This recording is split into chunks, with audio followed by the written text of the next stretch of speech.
आम खाते हैं। ठीक है, चलो बेटा त्रिकोणमितीय फलन की बात करते हैं।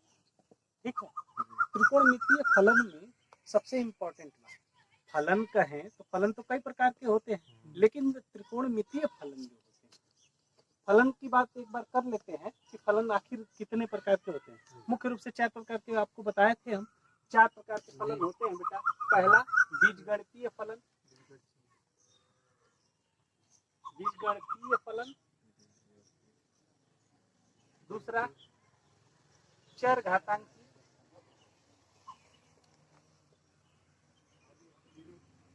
चरघातांकीय फलन बेटा। और तीसरा जो होता है बेटा, तीसरा किसकी बात करते हैं, लघुगणकीय फलन, लघुगणकीय फलन। और चौथी बात करें तो वो है त्रिकोणमितीय फलन।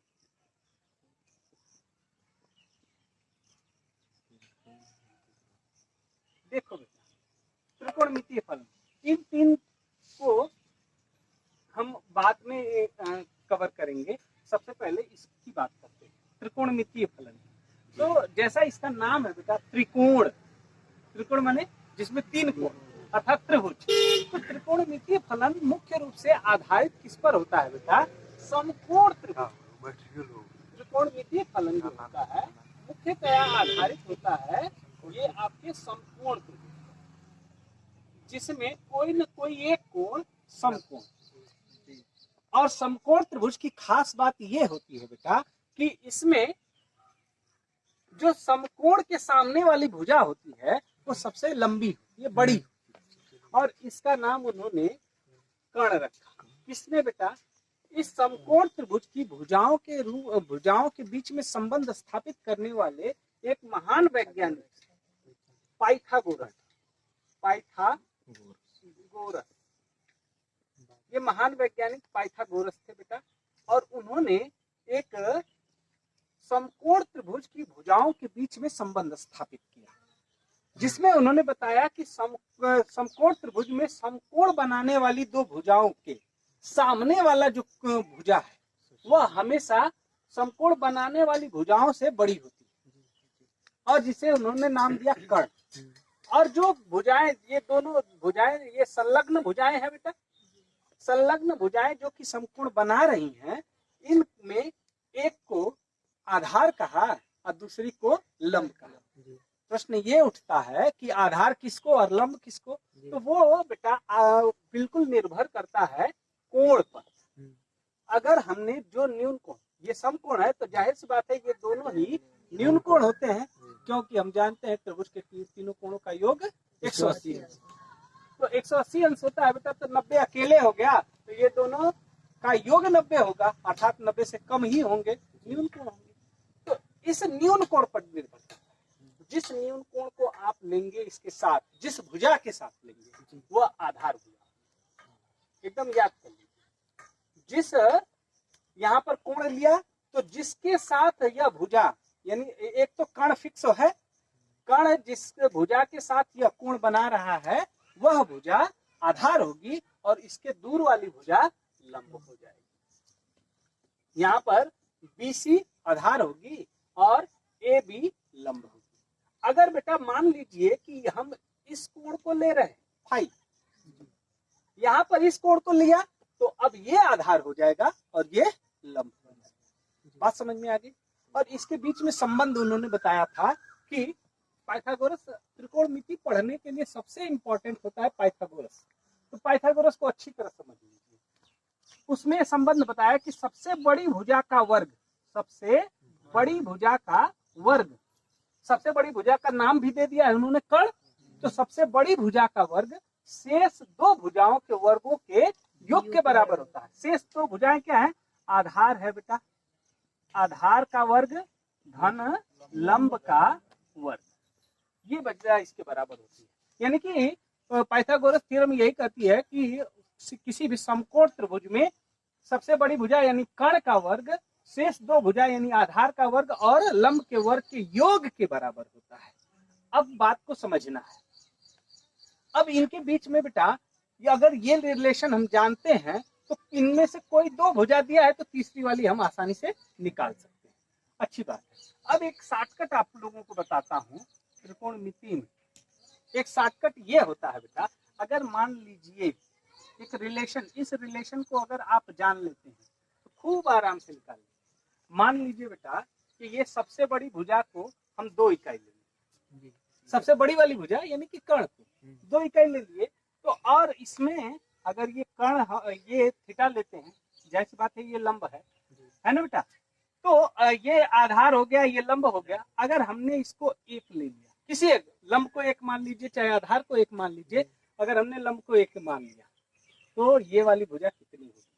जाहिर सी बात है करणी में 3। क्यों कितनी होगी? करणी में 3। क्लियर है? सबसे बड़ी वाली भुजा 2 मान लिया और एक भुजा को अगर 1 मानते हैं तो जाहिर सी बात है इसकी दूसरी भुजा कड़ी में 3। अब इसी के बीच में बेटा जो त्रिकोणमितीय फलन है उनके सारे जो कोण है 0 से लेकर 90 तक, ये सब इसी के बीच में क्या संलग्न है, इसी के बीच में आते हैं। अब आपको क्या पूरे त्रिकोणमिति में आपको याद करना है 1, 2 और कड़ी में 3। अब इतने में सारे मान समाहित हैं, एक लाइन में आपको याद करेंगे। कैसे? देखिए, तो सबसे पहले मैं ये तो बता दूं आप लोगों को कि त्रिकोणमिति फलन कौन कौन है। आप लोग जानते होंगे, इससे परिचित होंगे, फिर भी बताता हूं। त्रिकोणमितीय फलन मुख्य रूप से बेटा क्या होते हैं?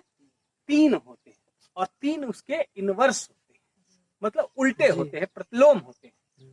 मुख्य रूप से त्रिकोणमितीय फलन कौन कौन से हैं? ऊपर वाले को मिटा देता हूं, ठीक है। आई होप ये वाला पाइथागोरस तो आप लोगों को समझ में आ ही गया होगा। तो अब देखिए बेटा, त्रिकोणमितीय फलन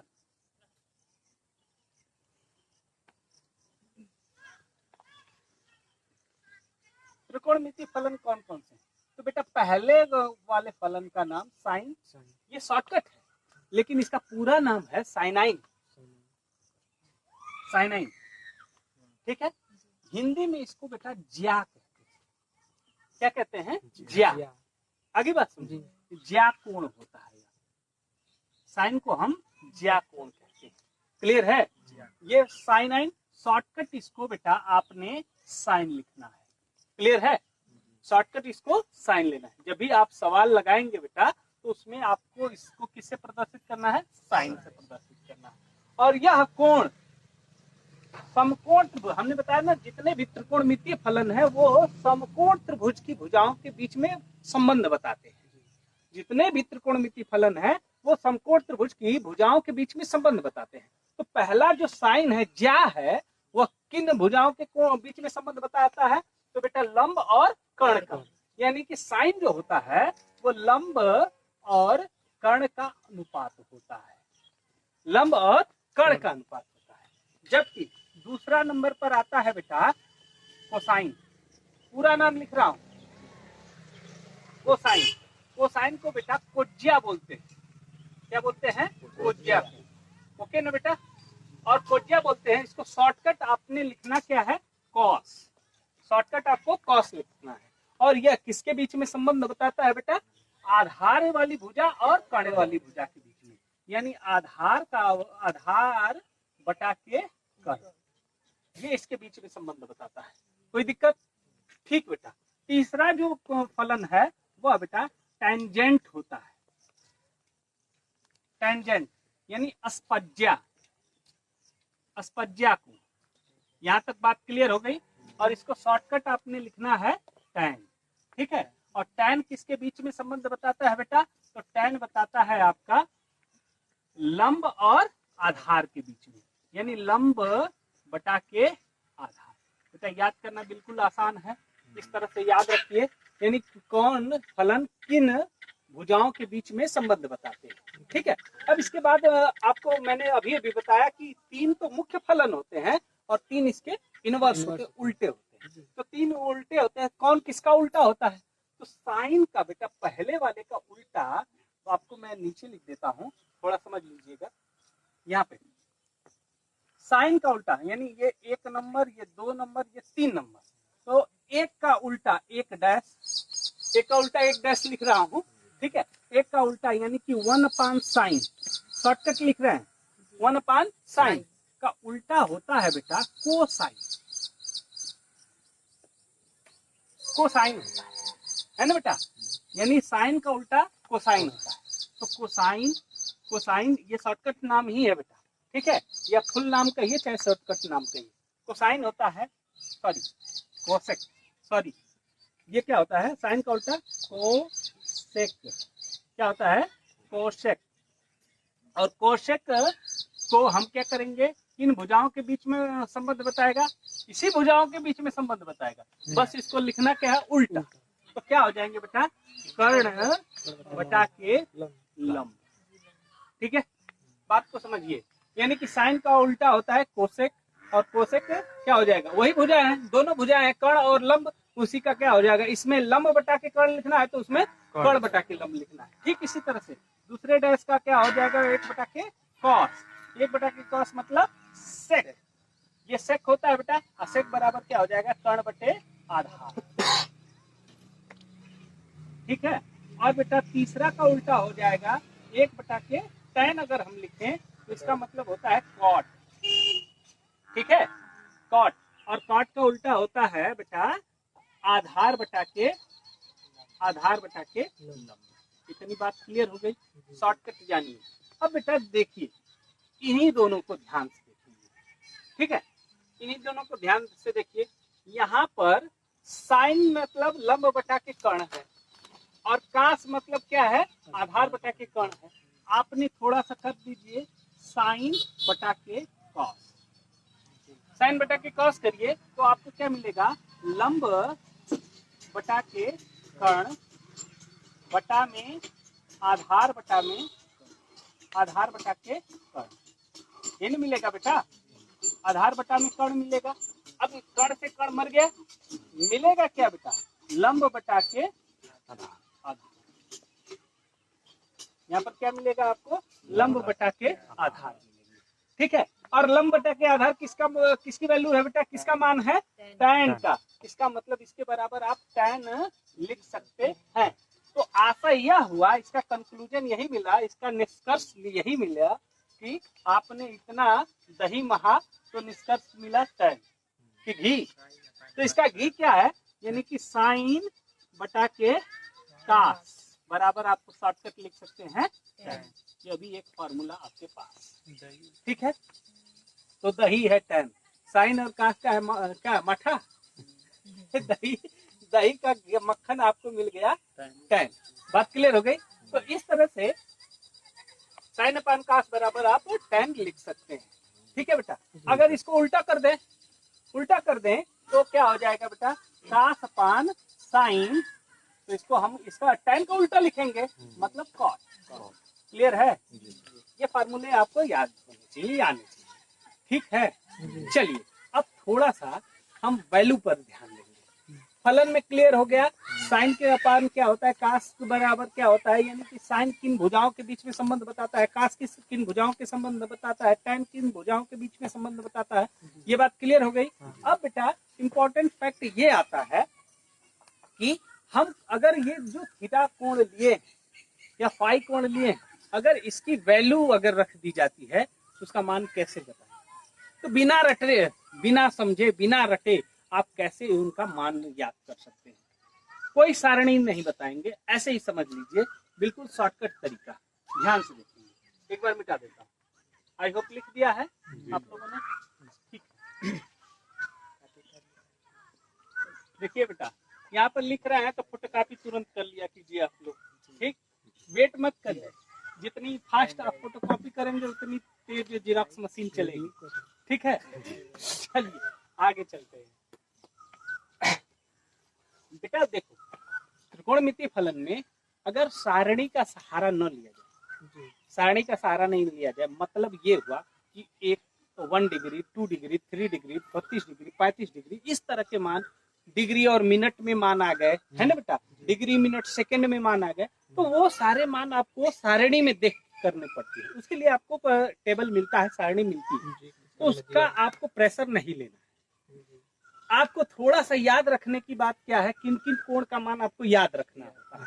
तो देखो बेटा, कैस 0, ठीक, 0 डिग्री, 30 डिग्री, 45 डिग्री, ओके ना। इसके बाद बेटा 60 डिग्री, इसके बाद 90 डिग्री, है ना। इम्पोर्टेंट इतने में सारी बातें मिल जाती हैं। और इसके आगे भी हैं, यानी कि जैसे कि 120 है ना बेटा, 120, 135 है ना, 150 और 180, ये भी है। तो बेटा अगर इतना हमको आता है तो इसको ज्ञात करना तो बिल्कुल आसान है ना। तो देखिए कैसे हम बताएंगे इनकी वैल्यू, है ना, कैसे हम बताएंगे इनकी वैल्यू। सवाल में जब दिया रहेगा, सवाल में अगर दिया है, आपको दे दिया है सपोज दैट, याद करना, सारणी बनाना, ये पुराना चक्कर है, इसको तो बिल्कुल जान ही जाइए, ठीक है। सारणी बनाना बिल्कुल आसान तरीका है, एक बार सारणी बनाना भी बता देता हूँ, ठीक है।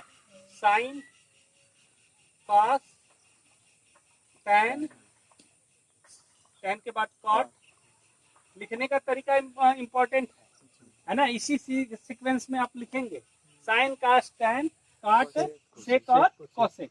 इसमें थोड़ा सा पतला कर देता हूँ इसको, सेक, और ये हो गया आपका कोसेक,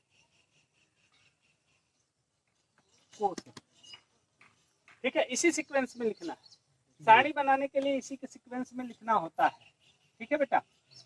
एक बार सारणी भी बता देता हूँ, उसके बाद उसका शॉर्टकट भी बता देता हूँ आप लोगों को, बिल्कुल आसानी से आप समझ जाएंगे।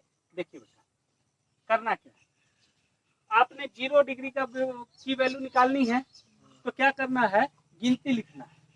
गिनती तो आती ही है, 90 तक वैल्यू लिखिए, 0, 1, 2, 3, 4, दिखाई दे रहा है। अब बेटा सबके अपान में कितना लिखा, 4 तक गया है ना, लास्ट डिजिट देखिए 4 तक गया है ना, 4 से भाग दे दीजिए, पूरे में क्या करिए, 4 से भाग दे दीजिए, ठीक।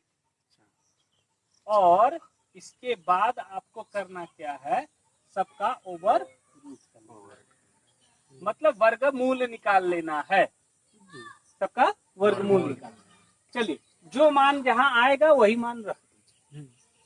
0 में 4 से भाग देंगे, कितना आएगा, 1/2, ये कितना हुआ, 1/कड़ी में 2, ये कितना हुआ, कड़ी में 3/2, और ये कितना हुआ, 1। चलिए सबका मान आ गया, बिल्कुल आसान है। करड़ी में 2/2, हाँ करड़ी में 2/2, कड़ी में 2/2, 45 अंश, क्यों, दूर से भाग देंगे ना। हाँ 1/2 हो गया, ठीक है। 1 का वर्गमूल लेंगे, 1 हो गया, ध्यान रखिए, वर्गमूल उसका 4 का निकाल, हाँ 4 का वर्गमूल निकाल रहे हैं, ठीक है। आ गया, समझ में आ गया, ठीक है। काश से करना है बेटा, कुछ नहीं करना है, इसको पलटी पलटा कर दीजिए, है ना, इसको उलट दीजिए। जो वैल्यू आपने ऐसे सीधा लिखा है, एक बार सीधा चलते हैं, एक बार उल्टा आते हैं।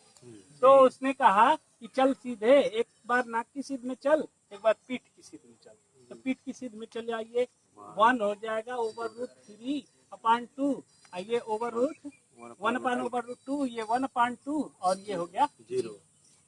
मैंने पहले ही बताया था कि साइन अपान कास बराबर tan होता है, यानी साइन की वैल्यू में कास की वैल्यू से भाग दे दीजिए, आपको tan की वैल्यू आराम से मिल जाएगी। मतलब अपान में दिख ही रहा है, केवल भाग ही दे देना है, क्या आ जाएगा बेटा, 0 हो गया, और ये 2 से 2 मर गया, कितना बचा, 1/√3, ये 1 हो गया, ये √3 हो जाएगा, और ये चला जाएगा इंफिनिटी।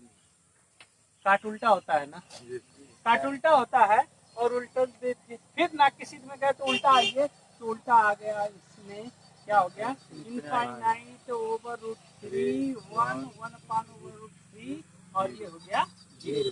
क्लियर है। चलिए सेक की बात करते हैं, तो मैंने ये शुरू में ही बता दिया, 1/cos = सेक, यानी कास की वैल्यू आपको पता है, 1/में कर दीजिए, यानी इनका इनवर्स कर दीजिए, यानी 1/1 करिए, 1/√3/2, यानी कि सबको इनवर्स कर दीजिए, यानी हर को अंश बना दीजिए, अंश को हर बना दीजिए। मिला क्या बेटा, तो चलिए कास का 1/1 1, ये 1 यानी 2/√3, और ये /√3, 2 और ये केवल 2 और ये चला गया फिर से इनफाइनाइट। इसको उलट दीजिए, जी इसका उल्टा साइन होता है ना, तो साइन को उलट मतलब इसी को उलट देंगे, 1 आ जाएगा, यानी कि कोसेक बराबर होता है 1/sin। तो या इसको इनवर्स करिए चाहे इसी को उलट दीजिए, एक ही बात है। तो इसी को उलट दीजिए बेटा, 2/√2 और 2/√3 और ये हो गया 1। ये सारणी, सारणी आराम से आ जाएगी, सारणी समझ गए। अब बेटा यहीं से, ठीक है, यहीं से आपको एक और टॉपिक, सारणी समझ गए तो सारणी समझने के बाद आपको क्वाड्रेंट बता दूं, चतुर्थांश, ये इंपॉर्टेंट है। चतुर्थांश में कैसे निकालते हैं, है ना। देखिए कॉम्पिटिटिव एग्जाम में थोड़ा सा इन चीजों को याद करना है, याद रहना चाहिए। कभी कभी याद नहीं होता है ना, तो बनाने का आइडिया है तो एक आध मिनट वेस्ट करके, आधे मिनट वेस्ट करके आप ये लिख देंगे तो 2-4 क्वेश्चन तो ऐसे ही लग जाएंगे, ठीक है। तो इसलिए आपने करना क्या है, इनको बनाने का तरीका याद रखना है और आसानी से इसको लिख भी लेना है, ठीक है। चलिए अब आपको बताता हूं मैं थोड़ा सा, साड़ी मिटा नहीं रहा हूं और बताता हूं, फोटोकॉपी कर लीजिए जल्दी से। चलिए ठीक है।